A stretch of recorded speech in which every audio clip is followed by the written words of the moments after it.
O Senhor esteja convosco. Anúncio da boa nova de nosso Senhor Jesus Cristo, segundo Lucas.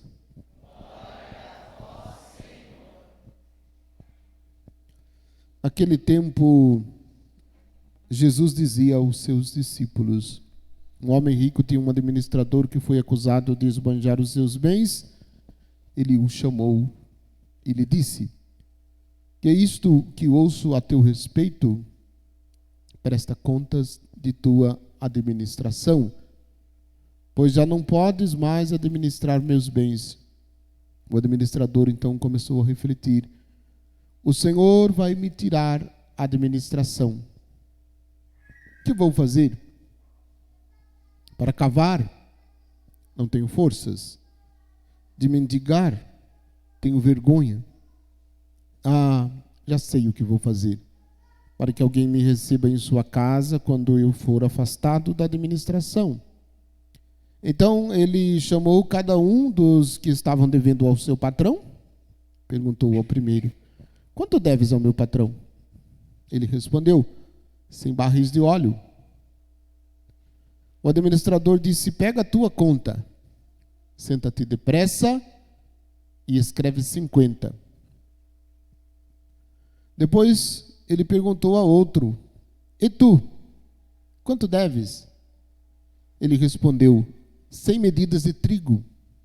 O administrador disse: pega a tua conta e escreve 80. O Senhor elogiou o administrador desonesto porque ele agiu com esperteza. Com efeito, os filhos deste mundo são mais espertos em seus negócios do que os filhos da luz. Eu vos digo, usai o dinheiro injusto para fazer amigos, pois quando acabar, eles vos receberão nas moradas eternas. Quem é fiel nas pequenas coisas, também é fiel nas grandes. E quem é injusto nas pequenas, também é injusto nas grandes. Por isso, se vós não sois fiéis no uso do dinheiro injusto, quem vos confiará o verdadeiro bem? E se não sois fiéis no que é dos outros, quem vos dará aquilo que é seu? Ninguém pode servir a dois senhores, porque ou odiará um e amará o outro, ou apegará a um e desprezará o outro. Vós não podeis servir a Deus e ao dinheiro. Palavra da salvação. Que as palavras do Santo Evangelho perdoem os nossos pecados. Podem sentar-se um pouquinho. Antes da homilia, quero dizer um adendo na homilia, um parênteses aqui na homilia, antes de começar a homilia. Hoje, nós temos a graça de celebrar uma data muito importante que, para muitos católicos, é desconhecida. Muitos católicos não sabem, né, qual é a data que nós celebramos hoje, e se eu perguntar, eu tenho certeza que vocês não vão responder, exceto os irmãos franciscanos, a quem saúdo. Obrigado pela presença de vocês. Eles com certeza sabem qual é a data que nós celebramos hoje. Mas no dia 17 de setembro, o dia em que São Francisco de Assis recebeu as chagas no seu corpo. Ele amava profundamente Jesus crucificado. Uma das suas paixões era meditar sobre a crucifixão de Jesus. E de tanto meditar, numa experiência profunda de Deus, o Senhor Jesus concedeu a ele as chagas. Ele recebeu no seu corpo, de forma invisível, ele sabia, as chagas do corpo de nosso Senhor crucificado. As mesmas chagas de Jesus crucificado, o Senhor concedeu a ele, por conta do amor que ele tinha para com nosso Senhor. E isso não é nenhuma, vamos dizer assim, não é nenhum motivo de glória né, glória entendida como a gente entende hoje. Porque nos relatos dos escritos do próprio Francisco, ele escrevia a próprio punho descrevendo as experiências, ele dizia que eram terríveis dores que ele sentia, né? Tudo porque um dia ele estava rezando, contemplando a paixão de Jesus, e ele pediu a Jesus a graça de poder sentir um pouquinho do amor que Jesus sentiu na cruz quando foi crucificado. Ele pediu um pouquinho. Nosso Senhor foi muito generoso com ele, permitiu que ele sentisse no seu corpo, naquele dia de oração, ele sentisse toda a dor que o Senhor sentiu na cruz. E o Senhor disse para ele: essas dores que você sente não são dores, mas é o que eu senti de amor pela humanidade. Então, por isso ele traz, um dos poucos santos, né, que traz na sua carne, de forma invisível, as chagas. São Padre Pio era discípulo de Francisco de Assis, bem depois recebeu também as chagas de São Padre Pio, era visível. As pessoas podiam ver na sua mão, e sobretudo na sua mão, as chagas de Nosso Senhor. A de Francisco eram semelhantes, porém, só Francisco sabia. Era invisível aos olhos das pessoas. Você imagine o quanto que isso doía. E as dores, as mesmas dores que Nosso Senhor sentiu na cruz. Dores de amor. Eu digo isso porque muitos católicos não sabem dessa data, porque hoje em dia, vocês sabem disso melhor do que o padre, que São Francisco de Assis, na sua vida de santidade, tem sido romantizado. Tem quase que tentativa de retirar a santidade da vida de Francisco de Assis e colocando ele, desculpem a expressão, como um patrono, entre aspas, da ecologia. Ele amava a natureza, sim, e pode ser considerado patrono da ecologia, sim, mas não esta ecologia desvinculada do mistério, esta ecologia desvinculada do comprometimento com Deus, esta ecologia desvinculada da vida de santidade. Que a vida de santidade de Francisco foi uma vida reconhecida ainda em vida. Então, é preciso a gente buscar aprofundar, buscar estudar, buscar meditar, buscar ler essas histórias da vida dos santos, para que a gente também possa ter em nós as marcas da santidade. Porque a gente fica com essas visões, adocicadas da vida dos santos que se publicam por aí, e a gente não procura muito se aprofundar. Aí a gente começa a esvaziar completamente o mistério de santidade da vida dos santos. A ponto da gente dizer, esta santidade que ele viveu foi para ele, hoje não é mais desse jeito. Hoje a vida pode ser vivida de outra maneira, não precisa mais dessa radicalidade evangélica com que ele viveu. Então vai se esvaziando o mistério, vai se esvaziando a potência da ação de Deus da vida dos santos. E nós, enquanto católicos, nós precisamos conhecer, nós precisamos estudar, para não ficar com as coisas que dizem por aí. Não vou falar o que eu pensei, mas esses youtubers da vida, que tem muito por aí, ensinando coisas sobre Francisco de Assis, que Francisco de Assis nunca pensou em viver, e nunca pensou nem mesmo em viver e nem ensinar.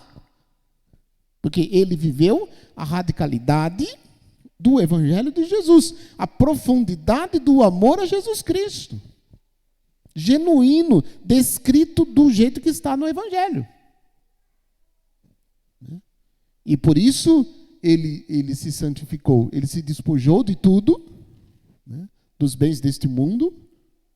É muito bonita a cena quando ele faz o encontro, antes dessa experiência mística, ele faz o encontro de Deus como Pai na sua vida, né? Ele decide seguir os passos de Jesus, despojando-se de tudo, até das próprias vestes.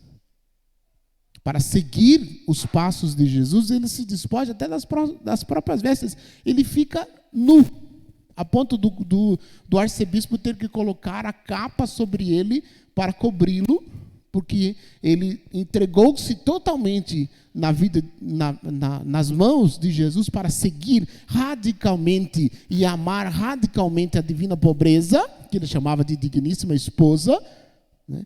Ele abandonou tudo, não se apegou a nada, a nenhum tipo de bens, e colocou tudo isso como sinal de amor, né, para com nosso Senhor. E aí nosso Senhor o presenteou com umas graças especiais, né, por conta desta vida entregue e deste amor profundo que ele viveu perto da sua morte. Uma noite antes da sua morte, o Senhor Jesus apareceu para ele e pediu que lhe desse tudo que ele tinha. E o Senhor disse para ele: Francisco, dá-me tudo que você tem. E ele responde para o Senhor assim, na sua pureza, ele responde: Senhor, eu não tenho nada, eu tenho esse hábito de saco e esse breviário, mais nada. E aí o Senhor diz para ele assim: olha para dentro do teu coração e procura aí 3 bolas de ouro. E o Francisco olhou e encontrou, e entregou para o Senhor. E o Senhor disse para Francisco assim, exatamente com essas palavras: pela tua obediência, obrigado, Francisco. Pela tua castidade, obrigado, Francisco. E pela tua pobreza, obrigado, Francisco. As 3 bolas de ouro que Francisco encontrou dentro do seu coração e ofertou para o Senhor. Eram as graças que o próprio Senhor tinha dado a ele, como sinal de que tudo o que ele fez e tudo o que ele viveu por amor a Jesus Cristo. E aí nós observamos hoje, né, nos nossos dias, que pouquíssimas pessoas querem fazer ou aceitam fazer sacrifícios por causa de Jesus. Nós estamos entrando num tempo, né, que eu tenho falado, a lei do quanto menor sacrifício, melhor. Se não puder fazer sacrifício e no dia seguinte acordar santo com a auréola dourada, melhor ainda. Se não precisar ser questionado, se não precisar ser pressionado, se não precisar ser contestado, melhor ainda. Dormiu na noite seguinte, acordou no outro dia santo com a auréola dourada na cabeça. Essa não é a vida evangélica que um cristão deve viver. A radicalidade evangélica nos leva a algo mais profundo.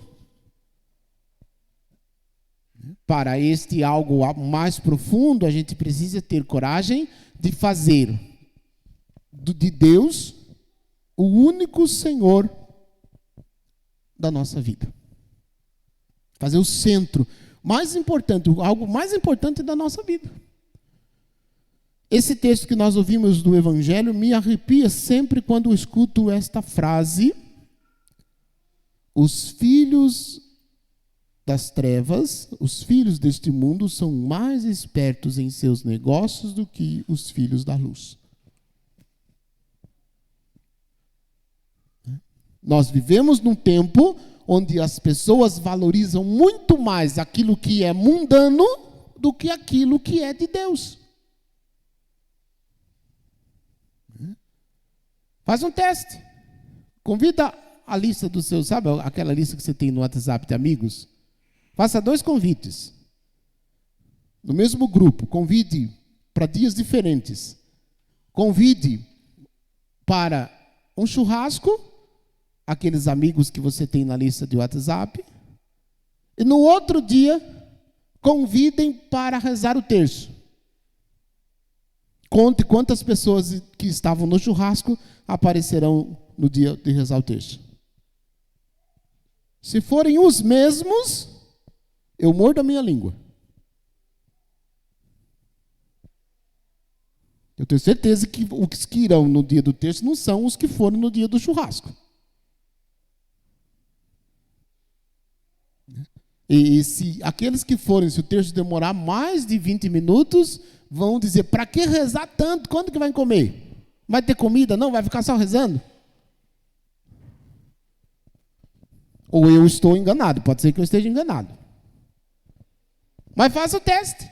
Não me convida para nenhuma das duas listas, que eu não quero saber.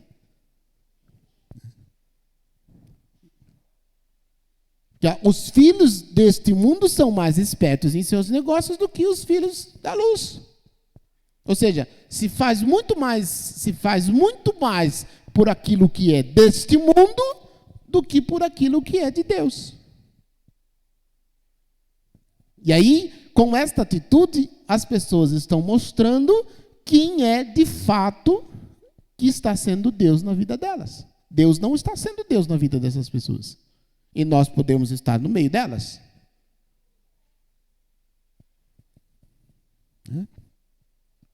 Como eu disse nas outras missas, eu repito.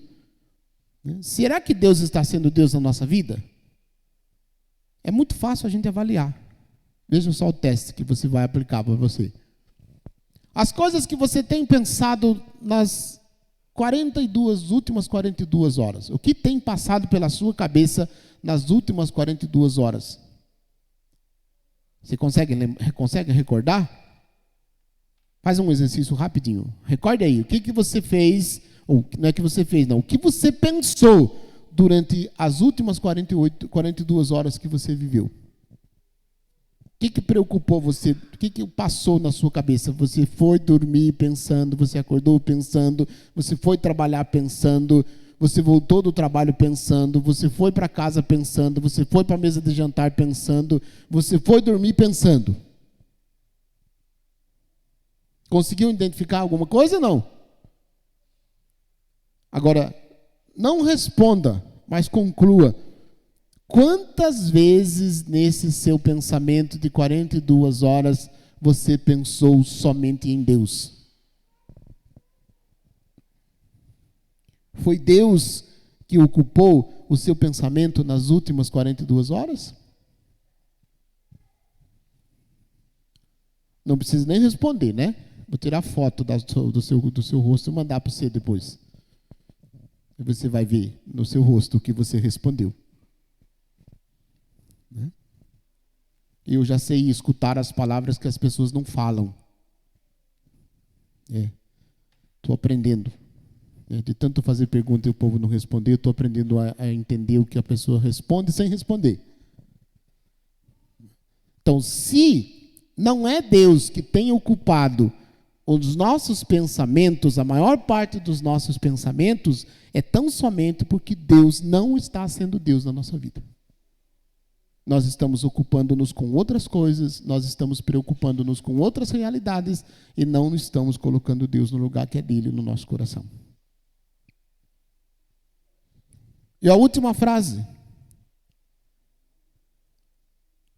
Ninguém pode servir a dois senhores, porque ou odiará um e amará o outro, ou se apegará a um e desprezará o outro. Vós não podeis servir a Deus e ao dinheiro. Definitivamente, o coração humano só tem lugar para um amor. E este ou é Deus na sua totalidade, ou são as coisas que nós colocamos no lugar de Deus. E aí, dentro das coisas, entra também o dinheiro. Então é preciso a gente refletir e é preciso a gente recolocar Deus. Mais do que recolocar, deixar Deus ser Deus em nossa vida. Porque Deus continua sendo Deus. Quer nós queiramos, quer nós não queiramos. Ele continua sendo Deus. Mas Ele será Deus da nossa vida, do nosso ser, se nós permitirmos.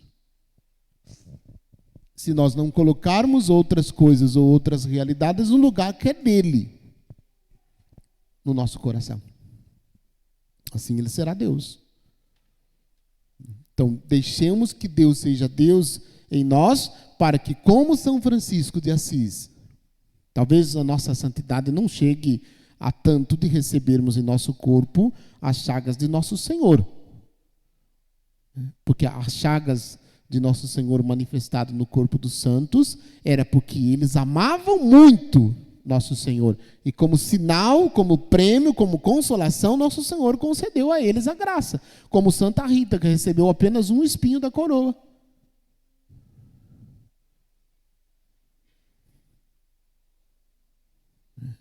Como Santa Teresa de Ávila, que recebeu, que sentiu no seu coração a flecha, a lança que rasgou o coração de Jesus. Ela teve um mistério chamado transverberação.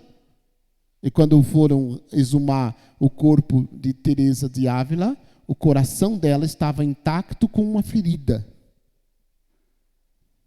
que era a ferida da lança que ela recebeu no momento de intimidade com nosso Senhor. Eu repito, talvez para nós o Senhor não conceda as graças de termos em nosso corpo as suas santas chagas. Mas Ele nos pede nas pequenas coisas e nas coisas cotidianas da nossa vida que nós demonstremos o amor que nós temos para com Ele. As grandes ocasiões acontecem, são muito raras e acontecem na vida dos santos, muitos santos, de uma santidade elevada. Mas os pequenos momentos acontecem na vida de todo mundo. E nas pequenas coisas nós precisamos amar e colocar todo o nosso coração, a exemplo de São Francisco de Assis, a exemplo de São Padre Pio, a exemplo de Santa Teresa de Ávila, e tantos outros, que a gente poderia citar, passar a noite inteira citando. Mas eles fizeram um caminho de santidade e de santificação que os levaram a viver plenamente o amor de Deus. Nós estamos a caminho. E o nosso amor para com Deus, muitas vezes, é um amorzinho. Ficou quase rimou, né? É um amor pequeno ainda. Né?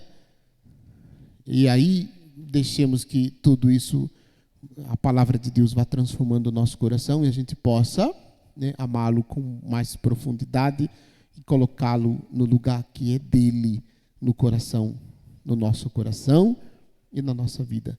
Se ele não ocupar este lugar que é dele, nós quebraremos a cabeça, nós iremos dar cabeçada aqui e acolá, até que Deus seja Deus.